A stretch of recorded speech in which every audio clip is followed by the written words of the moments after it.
கரூரில் விஜயின் பிரச்சாரத்துக்கு காவல்துறை பெரிய இடத்தை வழங்கியிருக்க வேண்டும் என தெரிவித்துள்ள அன்புமணி ராமதாஸ், விஜய் தாமதமாக வந்ததும் துயர சம்பவத்துக்கு ஒரு காரணமாக அமைந்து விட்டதாக கூறியுள்ளார். அவர் தாமதமா வந்ததும் ஒரு காரணம் தான். 11:30 மணிக்கு அறிவிச்சிருக்காங்க, அவர் வந்தது ஒரு 6:30 வந்திருக்கிறான்னு சொல்லி. இல்ல ஒரு கடமை இருக்கு. அரசு எங்களை உட்பட எல்லா அரசியல் கட்சிக்கும் ஒரு கடமை இருக்கு. அட்லீஸ்ட் 11:30 மணிக்கு நீங்க சொன்னீங்கன்னா ஒரு 2 மணி 3 மணி 4 மணிக்கெல்லாம் வரணும்.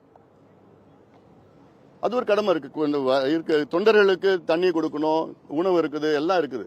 அப்போ தாமதமாக இன்னும் கொஞ்சம் கூட்டம் சேர்ந்து அவங்களுக்கு அப்படியே தண்ணி இல்லாம சாப்பிட இல்லாம எல்லாம் ஒரு மனநிலையில் இருக்கிறாங்க. அங்க நாங்களும் மாநாடு நடத்தியிருக்கிறோம். சமீபத்திலோட நாங்கள் மகாபலிபுரத்தில் நடத்தியிருக்கிறோம். 10 லட்சம் பேருக்கு மேல கூடினாங்க. ஒரு சின்ன பிரச்சனை, சின்ன அசம்பாவிதம் கூட கிடையாது.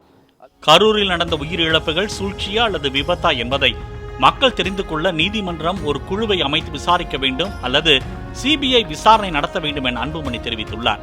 உயிரிழந்தவர்களின் உடல்களுக்கு அவசரமாக உடற்கூறாய்வு செய்தது ஏன் எனவும் அவர் கேள்வி எழுப்பியுள்ளார். போஸ்ட்மார்ட்டம் பொதுவாக காலையில தான் பண்ணுவாங்க, பகல்ல தான் பண்ணுவாங்க.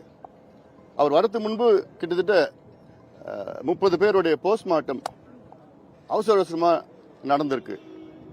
பிளே ஸ்டோர் மற்றும் ஆப் ஸ்டோரில் இருந்து பாலிமர் செயலியை QR கோடு மூலம் பதிவிறக்கம் செய்யுங்கள். செய்திகளை உடனுக்குடன் பெறுங்கள்.